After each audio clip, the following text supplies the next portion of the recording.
Good morning, and welcome to The Mental Breakdown. I'm Dr. Berney Wilkinson. I'm Dr. Richard Marshall. And today we're going to talk about what happens when mental illness complicates a relationship.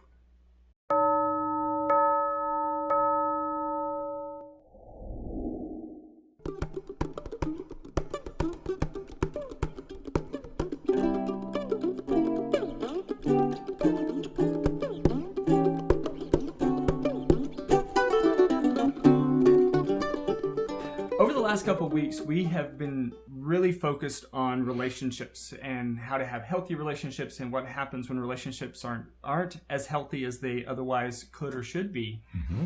But today we're going to really take a turn and talk about some other issues that really complicate relationships and make relationships a challenge. And that is the introduction of mental illness in relationships. Yeah, throughout the past 2 weeks, the first week we talked about how to have a healthy, happy marriage relationship. In the second week, this past week, we talked about what happens when relationships get dissolved or need to be resolved or just dissolve on their own. And this last talk is really about a further layer of complication, and that is when with the presence of mental illness, when mental illness enters the relationship, adds another layer of complexity. Right, and just so that we kind of know where we're starting from. When we're talking about mental illness for much of this, we're going to be talking about mood disorders like depression, maybe mild bipolar, anxiety disorders, ADHD, obsessive compulsive OCD disorders, types of things. Some of those kinds of things that are really more irritants to the partner, right? That have their own set of challenges, but doesn't necessarily affect the way in which reality is overall interpreted. We're not going to being in a relationship with somebody with a psychotic disorder, for example, very different set of circumstances, very different set of needs. Having a relationship with somebody who has Alzheimer's is a very different requires a very different set of considerations and things. So we're not necessarily going into that domain. Whenever I look at you like this, like I'm looking at you now, it means I want to say something. I see that. Right? You're a movie buff. Right. Okay. What was the movie about the mathematician who had A Beautiful Mind? A Beautiful Mind. Right. Okay. Or Nash, right, or Rain Man, right? Okay, those are severe, right? Okay, and so we're not talking about those kind of severe things, right? We're talking more like Jack Nicholson in As Good as It Gets, right. Where quirky, strange, odd, but manageable, right? Okay, so we're talking about As Good as It Gets, not A Beautiful Mind, right? Okay, yeah. So just that in consideration as we're getting started, because again, psychotic disorders like schizophrenia that was in A Beautiful Mind, or autism. Like in Rain Man, those have very different very different requirements as it relates to what you're going to have to do. What a spouse would have to do as a spouse, right? That's an obligation. That's a topic for another discussion. That puts you in the position of caregiver. You're really as a opposed caregiver. to a partner. Right. So, so as it relates to the things that we'll be talking about, like depression and anxiety and some of those things, we're going to talk about it from two different perspectives. So we have sort of three broad categories or headings for our conversation today. And the first is we're going to talk about the importance of from the perspective of the person with the mental illness. Then we're going to talk about the relationship from the perspective of the person, of the partner, the person without the mental illness. And then we're going to talk about some things that are real hindrances, some real limitations to the potential success of a relationship in this kind of scenario. So we have these sort of three broad topics that we're going to hit today. Okay. So first, let's talk about from the perspective of the person with the mental illness. Now, this isn't easy to talk about, because we don't like, I don't like talking about mental illness from the perspective of major limitations. People with depression, many of them can still work. Do you have something that you're saying? No, you're looking at me like that again. I'm just I'm just listening. From the perspective of the person with mental illness, many times they can still work, they can still function, they can still make decisions, they can still do things. They just have these symptoms that interfere with some of the things that they want to do, some of the things they need to do, and just overall life functioning at times. Mm-hmm. It's not necessarily a global dysfunction, but it does limit some things. And so what we want to sort of begin with is that the person with the mental illness has to understand and be at a position in their life where they appreciate that they need to remain in treatment. Right. That they do have this disorder. Right. They have to acknowledge that they have these issues. And receive treatment. Right. They have to, whether it's medication, whether it's therapy, whatever the treatment is that they are pursuing, they need to remain in treatment. The biggest complication in relationships like this is if the partner with mental illness decides to stop receiving treatment. That's right. Now that I'm married, now that I have children, maybe I don't need my medication anymore. Right. Big mistake. Right. No, you have to maintain treatment. Right. Mm-hmm. Yeah, because when you get married, you're happy. When you have children, you're happy, at least initially. And so you have to remember that happiness oftentimes is a temporary response to something that you did.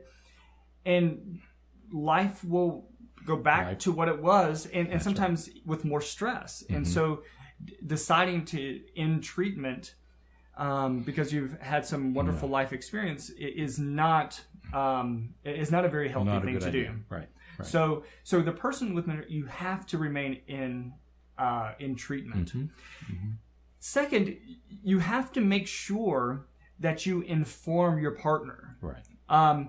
Now, what I mean by that is you don't want to, go out on a first date with somebody and say, oh, by the way, here is my list of medications and my treatment schedule. You don't want to do that, but you do want to, as the relationship is growing, you want to be able to say, I think it's important because we're getting pretty close. I think it's important that I let you know that there are times when I really struggle with depression, and it is really difficult for me to blah, blah, blah, etc. Really kind of go into it a little bit. Again, not on the first or even second or third date necessarily. You don't do that, but you want to make sure that you inform the person of that. If you're moving toward a significant relationship, whatever level, you do owe it to your partner to explain. Initially. Mm-hmm. But you also need to inform your partner as to when, for example, let's say you do have a mood disorder that has cycles, like a bipolar disorder. Well, if you know that October is a bad month for you, your partner needs to know that so that your partner can adjust accordingly. Right. If you know that July is your best month, then that's the month that you want to take your vacations and try to do some fun things. Okay.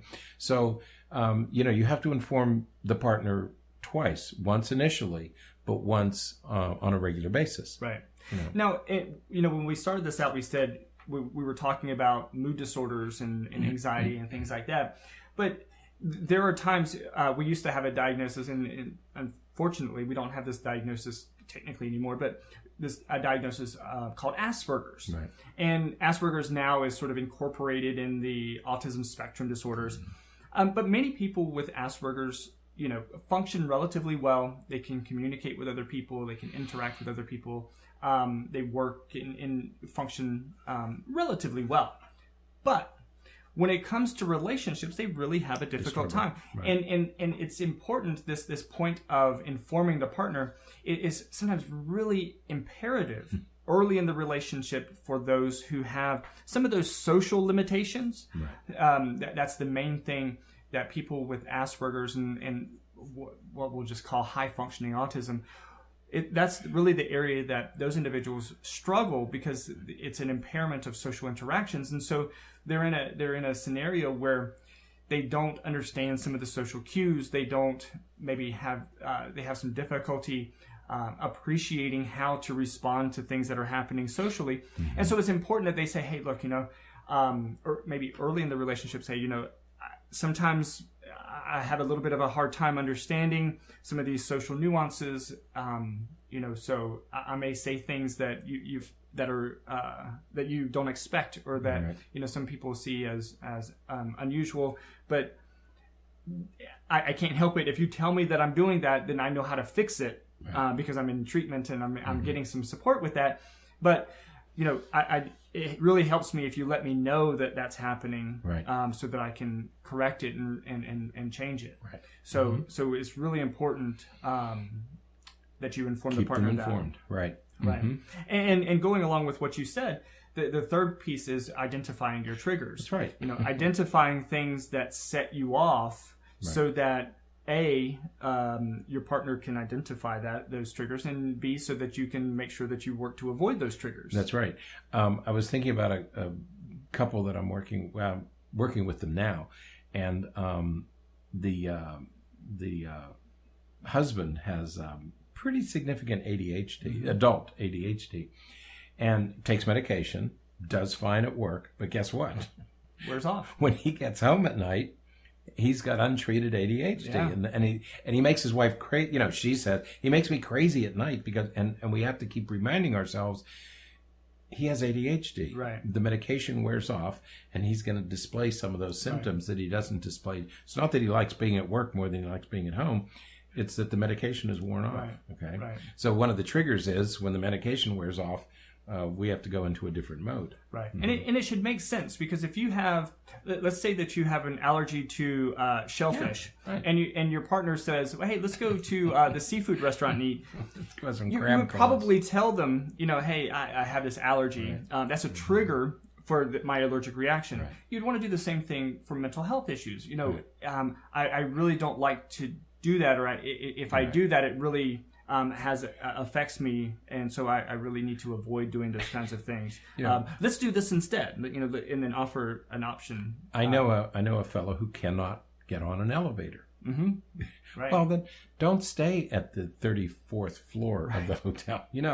Get one on the first or second floor that you can both walk up, and don't make those plans, because right. he's not going to be able to get into an right. elevator. Yeah. So you have to be able to communicate that and identify your own triggers, right. so that you can communicate that as well. Yeah. You remember, Don, I can't eat seafood, and I can't eat seafood on the 34th floor of a hotel. That's right. So.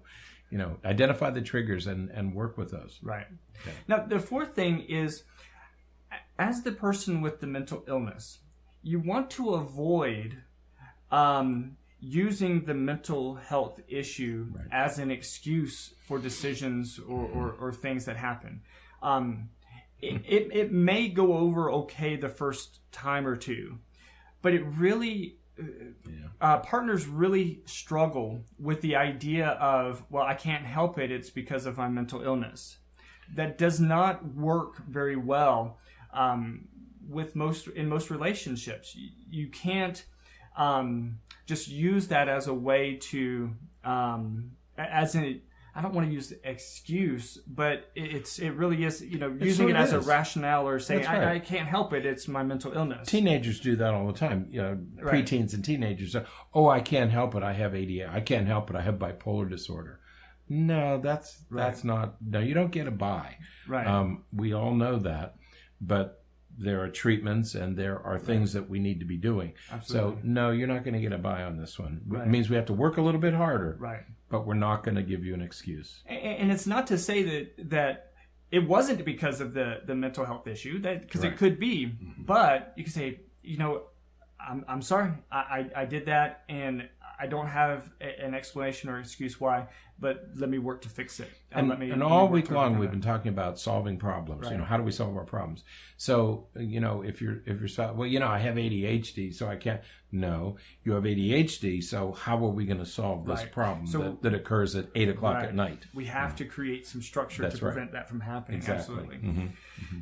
Now, the last thing from the perspective of the person with the mental health issue is what I think is a pretty challenging right. thing for mm-hmm. many. And that is, you cannot allow yourself to become dependent on your partner for stability. That's right. I know a lot of individuals with mental health issues that are in relationships, and they say, well, my partner's not here, or my partner isn't doing this, or my partner isn't doing that, and so that's why I'm in the middle of this episode. And having a partner is great, and it absolutely helps with symptoms sometimes, but you can't allow yourself to be in a situation where if that person isn't able to fill that role at that particular moment, that your symptoms get out of control. You can't allow yourself to be in that situation. You can't say, well, I really needed her at that moment and she wasn't there. Because that and we'll kind of get to this for the partner's perspective in just a second, but that puts your partner in a precarious situation that they're not going to be able to handle very well. Because how do you handle that? That's right. How do you say, well, I can't be there all the time, and I can't give you or provide for you what you need when I don't know that you need it? That's right. And you when you're in a relationship, you're in a relationship with a partner. You're not hiring a caretaker. Right. You're not hiring a psychiatric nurse practitioner. You're not hiring a psychiatrist. You're getting into a relationship with a partner. So you can't then ask that person to assume a different role as your caretaker. Right. Mm-hmm. So you have to avoid that. There will be times when he or she will be there and will be able to help you. Right. But there will be times when they're not. Mm-hmm. And you can't evaluate the quality of your relationship and place your stability dependent on that other person, because it's not going to work consistently in your favor. And so you have to avoid those traps. It will breed resentment on your partner if your partner feels the pressure to become your caretaker, to become your stabilizing influence. That could lead to resentment. Right. No, and I always think about these scenarios where your partner comes home from work and he had a really rough day at work that day, and then gets home and the wife is depressed and she says, well, I need you to help me feel better. I need you to help get me out of this. Mm-hmm. He's like, I just I finished 10 hours of work and I needed some recovery. I needed some attention, something to recoup and recharge my batteries. Recharge mine. And that's right. Now it's just not going to end up very well for either of you. So you can't allow yourself to be in that situation where you're dependent on the other person for your stability. That's just not going to work out. Right. Now, as we shift to the person, to the partner, there's some things that person has to consider as well. Mm-hmm. The first thing is that person, the partner, needs to be involved in some capacity with the other person's mental health treatment. That's right.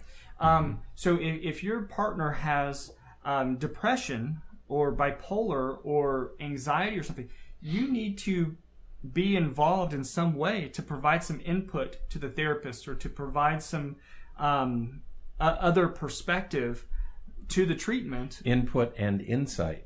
You have to be insightful. To be helpful, you have to know about the disorder. Right. You have to be involved in your partnership. You've taken on, you've assumed responsibility by saying, yes, I do. Right. I know that you have obsessive compulsive disorder, but I can overlook that because I want to be with you. Okay, that's fine. But you have assumed this responsibility. Now you have to be involved in the treatment so that you can be of assistance, because otherwise you're just going to get frustrated and angry with what look like quirky behaviors, and you're going to say, I've had enough of this. No, you have to be involved in their treatment. Right. Mm-hmm. And this is an issue that we've discussed many times before with HIPAA. Right. HIPAA, which is a wonderful rule in many circumstances, but is often very challenging when it comes to your significant other, because technically speaking, unless your spouse signs off and gives you permission to talk with their therapist, and there's still some limitations even then. Right. You're not allowed to talk with the therapist. And so, if I have a significant other, if my wife was really struggling with anxiety or depression or something, and she was going through a really serious episode, unless I have some involvement in that treatment, her therapist, her psychiatrist, or whoever she's seeing, is not allowed to talk to me. Not only they're not allowed by law. They're prohibited by law from discussing the case with you. Right. Even if you're a caretaker and a caregiver, they're prohibited by law from talking to you. It's happened to all of us. Right. So it really is an issue, and so it's imperative that as the person, when you have a partner with mental health issues, that you're involved in some way in their treatment, because it creates a bit of a relationship with the treatment provider, so that you can have that communication. Right. Now, the other side of that is, oftentimes it means that you need to have some treatment also. Right. It doesn't necessarily mean that you have a mental health issue. It just means that you need some support to be able to manage some of the stress and frustration that comes along with the symptoms that your partner may be experiencing. That's right. And what that means is, if you have a if you have a partner with depression, well, for some people, it's really frustrating to say, well, why can't we just go to the store? Right. Why can't you just get out of your pajamas and go, and so we can go to the store, or so we can go to the movies, or so we can do this or that? Right. Getting treatment for yourself, just to have some place where you can voice some of those frustrations, and maybe more importantly, educate yourself about what's going on with your partner. That leads to a better understanding. It leads to more tolerance and acceptability, and it allows you to be able to manage some of those storms. It helps with perspective taking. I mean, sometimes you just have to sit down and go through everything, and you remind yourself that, okay, this is what I'm dealing with, and I can handle it, and I understand it better. Yeah. Now, the third thing is the same as the third thing from the other person's perspective, and that is, you got to identify your partner's triggers. Your partner may do very well to identify his or her own triggers, or many of them, but there may be other triggers that that they're not fully cognizant of, and so you need to be able to identify what those triggers are, so that you can help them as well. So if that means that, when we stay at this place, or when we do these activities, you seem to really have a difficult time recovering from that. We need to then avoid those kinds of situations, or we need to at least be prepared for those situations, so that you can manage them better. So as the partner, you want to make sure that you identify as best you can some of those same triggers, and triggers that they may not be aware of. Right. The fourth thing is, again, same as the fourth thing for the other person. Don't use your partner's mental health issue as an excuse. There's nothing that leads to arguments more than saying, well, look, I don't know if you're depressed right now or not, but you're really unreasonable. I don't know if it's because of your mental health problem, but man, I'm really having a hard time talking. That doesn't lead to a happy resolution. Don't use their mental health issue as an excuse for any of the challenges that you're having. You don't want to say, "Oh, there goes your social problem again. There goes your depression. Of course, it's going to ruin Christmas because you're depressed again." You don't want to do those kinds of things, because, and that should be somewhat of a no-brainer. But it happens. No, it happens. And don't, when you argue, and you're going to argue, because we all do, you can't use the mental illness as one of your weapons. And say, well, you're the crazy one. You're the one with bipolar. You're the one who's depressed. You're the one with OCD. So this is your problem. No, can't do that. Yeah, you can't. That's got to be a rule of engagement. Absolutely. Cannot do it. Cannot take that one out. And the last thing here for the person, for the partner of the person with mental illness, is you have to avoid assuming all of the responsibilities in the relationship. Just because your partner's depressed, just because they have OCD, or just because they have some mental health issue, does not mean that they're incapable or that they're off the hook from having to meet some of the expectations and responsibilities in the relationship. That's right. You can't put yourself in a situation where you're making all the decisions. that's going to breed resentment. That's going to breed frustration. That you are not your partner's parent. Right. You are not your partner's caregiver, unless you're taking on that role, right. and you both agree to that. And so because of that, you don't say, well, this is all that you can handle. That's right now. This is all you get. This is all you can handle. There was a movie 10 or 15 years ago, and I can't remember the name of it, but it was with Meg Ryan, and Meg Ryan in the movie, she had a substance abuse issue, and I think Andy Garcia played her husband, but I can't remember now. And I would have looked it up, but this just came to my mind. And in that movie, she had the substance abuse issue, alcohol problem, and the kids came to her one morning and said something, and he goes, "You know what? This, it's all you can do right now just to handle your coffee." Mm-hmm. That didn't go very well. It didn't lead to any good, right. happy things in that relationship, because he was assuming all the responsibilities, and he was assuming, therefore, that she was incapable. That's right. And it just leads to resentment and frustration, because they are capable of making decisions. They are capable of, right. and they have feelings, and they, I feel like we're talking about Inhumans or something. It's That's not right. that they're incapable of any of this stuff, but we assume sometimes that they are, because they have these challenges. That's right. So we have to watch out for that. Right. We assume not only a partner can assume the responsibilities, but also all the decision making. Right. And remember that this person does have a brain, and they're able to make some decisions. So you can't just assume that you're the only person in the relationship who's capable of making a decision. Because even if the decision is correct, it's still going to lead to resentment, because you're imposing it on the other person. Right. So you have to have those conversations. All the communication stuff and everything still is important. It's just... And that's what we said at the beginning, that you have all the same issues. Right. You're just going to have to work a little bit harder. Right. Because they're going to this other thing is going to continue to be an influence in your relationship. Right. But you still have to do all the same communicating and trust, and all those things have to be intact. Absolutely. So, all right. So now let's talk a little bit then about some factors, some things that make it to where these relationships won't work, or that the likelihood of success for these relationships is and this is really important, because how do you know when maybe you've exceeded your capacity to deal with it? One or the other in the relationship isn't going to be able to manage it anymore. Right. And the first thing is, the person with the mental health issue has to be aware and accept the fact that there is a mental health issue present. That's right.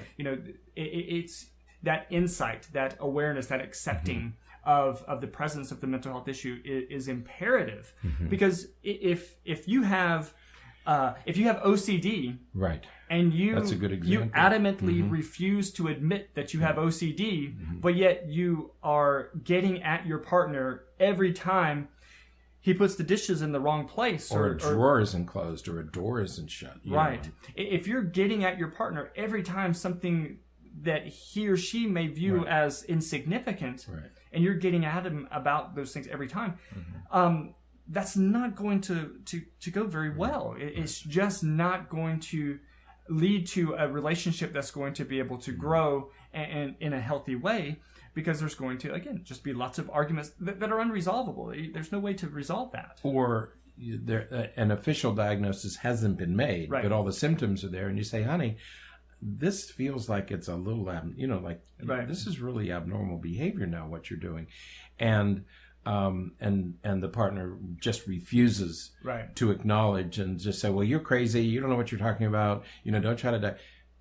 You can argue and deny that you have it, but if these symptoms are a problem in your relationship, perhaps you should consider doing it. And if your partner won't consider them, then perhaps you've reached a point where this isn't going to work out. Right. Yeah. So denial or refusal. Right.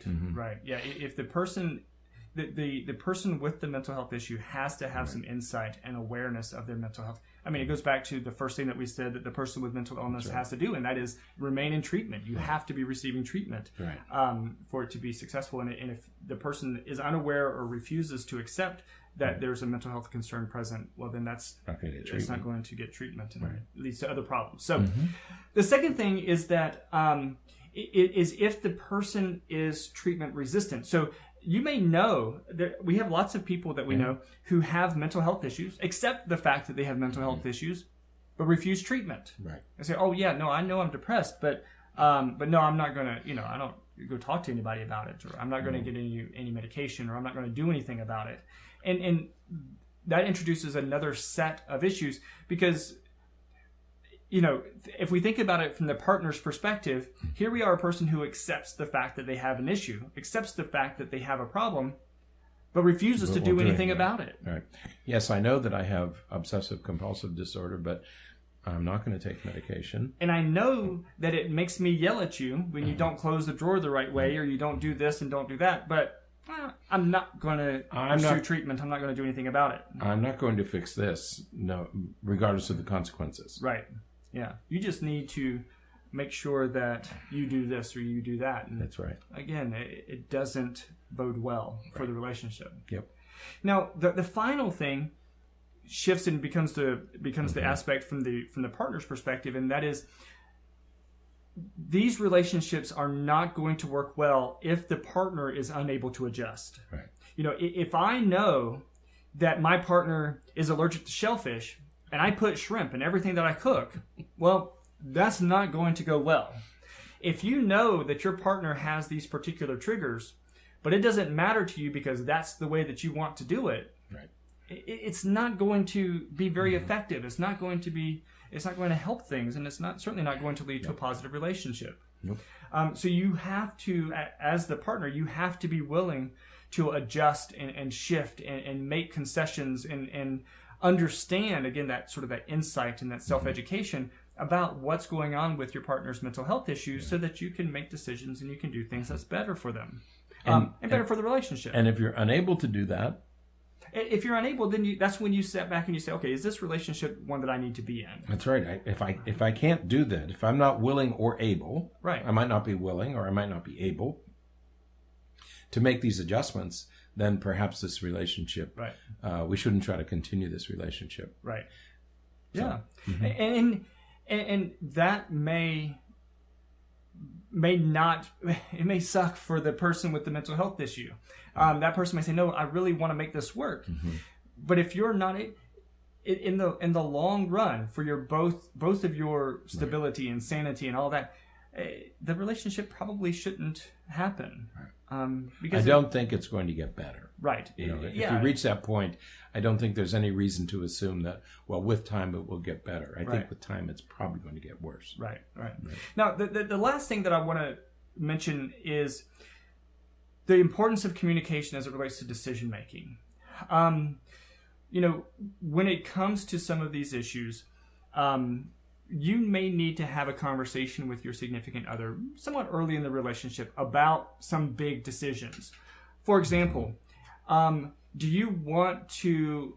There may be a time when your symptoms are flaring and that your symptoms are really present, and you want to be able to have a way to communicate that to your significant other so that if big decisions have to be made during those episodes, that they have an understanding of how to adjust, how to delay making a decision, or how to make a decision that's in you guys' best interest, or that the person will make a decision that's in your best interest during that time when the person with mental health issues may not be able to do so. Right. Another really important, and this one is a really touchy topic, decisions about having children. There are a lot of people with mental health issues who, especially if they have a long history of treatment, will say, you know what, I don't want to have children because I know that there's a genetic component to this, and I don't want to pass on that to... Well, you need to make sure you communicate that with your partner early in the relationship, because your partner may want to have kids. That's right. May want to have biological kids. They'll want to adopt or may do it in that way. And so you have to communicate that with them as earlier in the relationship, so that you don't get down that line to where, okay, now we're married and let's have kids. And, oh, wait a minute, I don't want to have kids. That's right. We don't want that to be a surprise or something, be an issue later in the relationship. And if you do have children, you have to be prepared that your children may exhibit the same symptoms. Right. Okay. You have to be prepared for that. Yeah. Okay? Yeah. So there's those kinds of things that you have to be able to communicate early in the relationship. And if you don't see eye to eye on that, that's a thing to consider as to whether or not you're going to remain in that relationship. I mean, if your significant other has OCD or has bipolar disorder or Asperger's disorder or autism or something like that, and doesn't want to have kids, but you are adamant that you do, it may just not be. No matter how much you care for them, you're going to have to make a decision. Somebody has to make a decision. Right. That's right. And it's how do you say this? If a person enters the relationship saying, "I don't want to have kids," the likelihood of them changing in a healthy way to say, "Okay, I've decided that I want to have," I mean, that's a big decision. Right. And they may concede and say, "Okay, well, we can have kids," but that doesn't necessarily mean that they would be as committed to having kids as you would be. Right. And that's not a slam on anybody. No. It's just the reality that they're going to take on something that they entered the relationship being somewhat avoidant of, and that changes it. So, so there's just a lot of things to consider. Having relationships by themselves are complicated. Exactly. And so when you introduce a mental health issue or a mental illness into a relationship, even mild symptoms, right, can really complicate an already complicated situation. Absolutely. So, and it's not a whole lot different than when you introduce serious health related conditions. That's right. But it is a little bit different. I mean, it just adds more complexity to oftentimes there are things that you can't see. When you meet somebody for the first time and they have a serious health related issue, you may be able to see that right away and know that as you're getting it. If they have some of these mental health issues, you may not be able to see it right away, and so it leads to other. Right. You just have to be aware of it differently. Yeah. So, all right. Okay. Friday, Saturday. You've been off all week long. I told you. Thanksgiving. You've been off all week long. That week of Thanksgiving was disorienting for me, time-wise. So, but that's it for this week. So we can get back on a regular schedule next week, and you'll be... When do we start? Monday. What about Sunday? Oh, well, I'll be here. So... When is Sunday? See, folks, this is what I'm saying. Relationships. All right? So, that's it for this week. We better stop now because... Okay. So that's it for this week. That's it for this week. So I hope you guys have a great rest of your weekend and a great week next week and a good, last few weeks of the year. Man, get ready for the holidays. Be mindful, be careful. Yeah. Okay. So we'll be back next week for more episodes, more topics and discussions, and hopefully some people will get the days right as we're going through. And we'll see you then. I'm going to pull out my calendar today and just reorient. I'm going to reorient myself. That's right. Over the next day or so. So, until next time, I'm Dr. Berney. I'm Dr. Richard. Stay happy and healthy, and forget to be afraid.